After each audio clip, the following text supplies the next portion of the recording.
Halo sahabat Indo TV 86, apa kabar? Tentu baik-baik saja bukan? Di alur cerita kali ini, tentang pendekar pedang yang ingin menjalani hidup normal seperti orang-orang biasanya. Tapi takdir tak bisa ditebak, pedangnya selalu menghantui. Oke, siapkan rebahan yang mantap untuk mendengarkan alur cerita selengkapnya. Jangan lupa siapkan kopi dan rokok agar lebih mantap. Cerita dimulai, kisah ini berada di zaman dinasti Ming. Dan ini adalah tokoh utama, yang namanya Lin Dawei. Saat ini dia tergabung dalam jajaran pendekar pedang, yang dipekerjakan oleh pejabat kota, dalam rangka pembunuhan orang pembunuh sadis.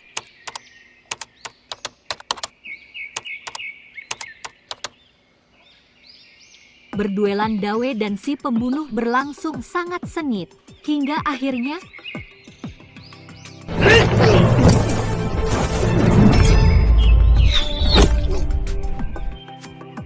dan ini adalah Cai Butu, pejabat yang mempekerjakan mereka. Namun dia tidak memperlakukan mereka layaknya manusia. Dana bayaran mereka tidak sepadan dengan pekerjaannya yang bertaruh nyawa. Sehingga 6 dari 10 orang yang bersama Dawei meninggal dunia. Dan dibuang begitu saja tanpa penghormatan sama sekali. Beberapa tahun sebelumnya Lin Dawei adalah seorang pemuda dengan keahlian pedang yang sangat hebat. Berkelana dari tempat satu ke tempat yang lain untuk mengasah kemampuan berpedangnya. Seorang perempuan yang diganggu berandal. Dari pertemuan itu, tumbuhlah benih-benih cinta suci langsung ke pernikahan, dan mulai saat itulah hingga Lin Dawei menggantung pedangnya dan mencoba menjadi orang biasa. Nah, setelah menikah dengan gadis yang bernama Wan Yu, akhirnya Mawe menggantung pedangnya dan mencoba menjadi orang biasa. Dan dia ingin hidup normal seperti orang-orang yang lain. Namun apalah daya, dia tahu hanyalah ilmu berpedang. Dalam menjalani hidup bersama anak dan istrinya yang masih kecil, ia harus mengebulkan dapur agar bisa makan. Mau tidak mau dia harus bekerja kepada Jai Puto. Selama beberapa tahun dia tidak lagi menggunakan pedangnya kecuali ada perintah dari atasan, itu pun secara sembunyi-sembunyi agar tidak ada orang yang tahu kemampuannya. Tapi alangkah terkejutnya Dawei saat ada seorang pendekar yang mengetahui kemampuannya. Dia adalah Genrin Zan dan sudah ada di rumah Lin Dawei untuk menentangnya bertarung untuk mengetes kemampuannya. Genrin Zan untuk mengetes kemampuannya sebagai orang yang berambisi dengan kekuatan. Renzan terus mendesak Dawei tarung dengannya meskipun Dawei berulang-ulang kali menolak.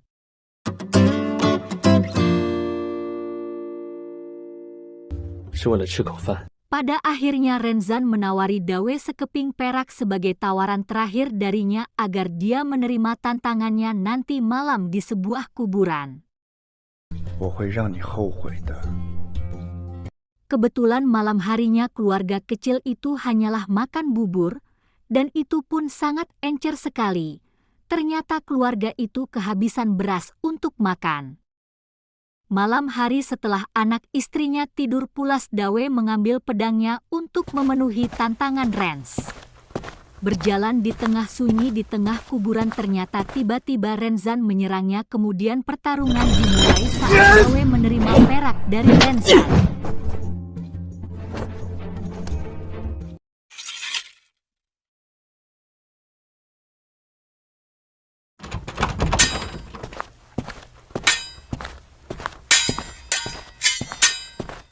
Come on! Dawei yang dengan mudah memenangkan pertarungan membiarkan Renzan pergi. Keesokan harinya, Dawei memasak begitu cukup makanan dari perak yang didapat dari Renzan.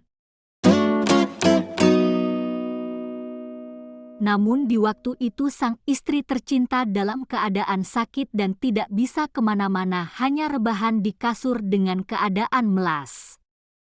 Tak lama kemudian teman sekelompok Dawe datang mengunjunginya dan membawakan makanan karena tahu istri Gawe sedang sakit. Dia adalah Luqian, orang yang menjadi pemimpin kelompok pendekar.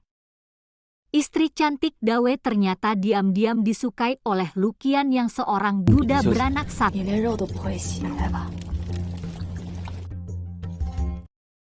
Nah, kejadian jahatnya saat Luqian mengajak Dawe merampok emas dari seorang pedagang besar saat itu. Meskipun Dawe sangat menolak rencana itu, namun melihat ekonominya yang sangat memprihatinkan, akhirnya Dawe menyetujuinya. Dawe pun berangkat setelah berpamitan kepada istri tercinta.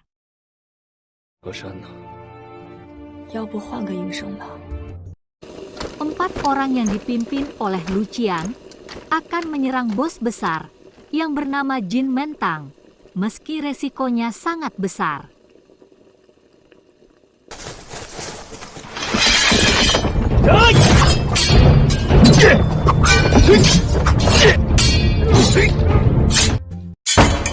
Dalam ruangan saat Dawe bertarung dengan Jin Mentang, tiba-tiba tidak sengaja dia malah membunuh istrinya. Saat Mas sudah ditemukan, malah Jin Mentang ditusuk dari belakang oleh Luqian.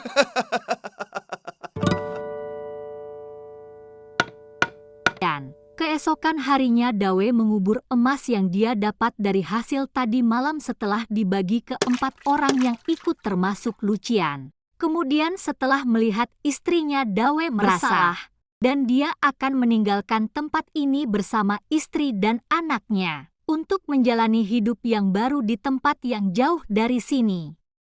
Namun ternyata Luqian yang punya rencana perampokan itu malah berencana ingin menjadi seorang pejabat, sekaligus menggantikan posisi Jin Mentang sebagai pembisnis utama di kota Taiping ini, sehingga Luqian harus mengorbankan salah satu dari 3 temannya untuk menanggung hukuman karena telah membunuh Jin Mentang. Sebagai aturan yang berlaku, orang itu adalah Dawe.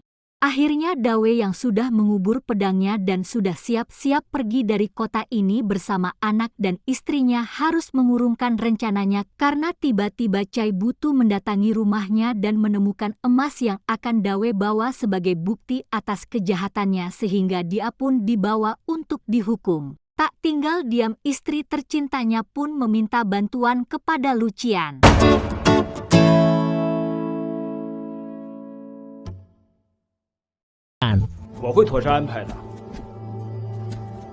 Tak hanya itu, parahnya lagi Luqian malah menyewa Renzan untuk membunuh Dawe agar dia mendapatkan istrinya. Keesokan harinya lagi Dawe akan menjalani hukuman, dikawal 2 orang petugas yang akan mengantarnya ke tempat pengasingan, meninggalkan istri yang berjanji akan selalu menunggunya.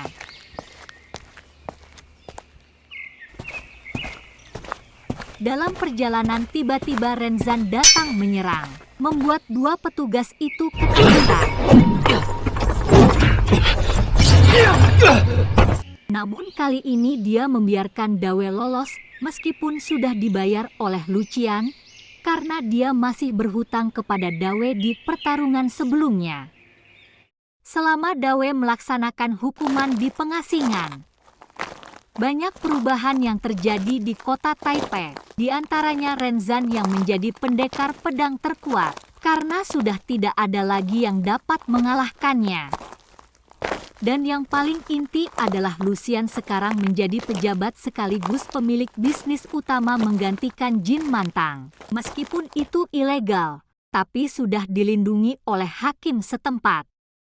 Kemudian dia ternyata malah lebih parah dari Jin Mentang karena bisa dibilang memeras rakyat kecil yang mana dia mengambil keuntungan yang tidak wajar dari yang seharusnya. Namun orang-orang tak bisa berbuat apa-apa karena dia dilindungi. Banyak memicu kekacauan dan banyak kalangan pedagang membencinya. 10 tahun pun berlalu, kini anak Dawe sudah beranjak dewasa dan sangat cantik. Begitu juga anak Luqian. Saat mereka berdua diketahui oleh beberapa orang yang benci kepada Luqian. Orang yang benci pada Luqian yang tak lain adalah ayahnya, mereka pun jadi pelampiasan. Tak lama kemudian Lucian datang.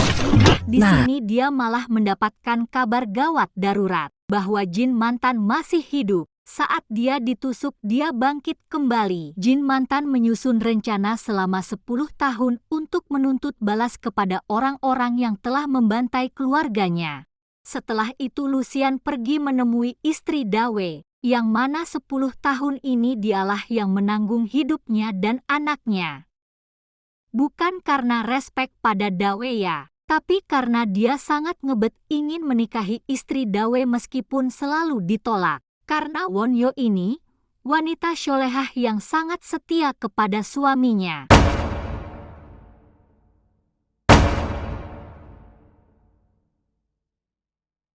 Malam harinya Jin Mantang yang sudah kembali dengan modal yang cukup banyak menyewa Ransan untuk balas dendam kepada Dawe dan Lucian dan kedua temannya yang sudah merampok emasnya. Dawe ternyata sudah dibebaskan dari hukumannya. Dia berjalan di tengah padang pasir yang tandus dengan wajah melas penuh dosa dan penyesalan. Sesampainya di rumah, anak gadisnya malah tidak mengenalinya. Dikira gembel. Betapa terkejutnya sang istri saat melihat suami tercintanya pulang setelah 10 tahun lamanya berpisah. Saat makan bersama, alangkah tersentak hati Dawei ketika melihat sikap anak gadisnya yang sangat durhaka kepadanya.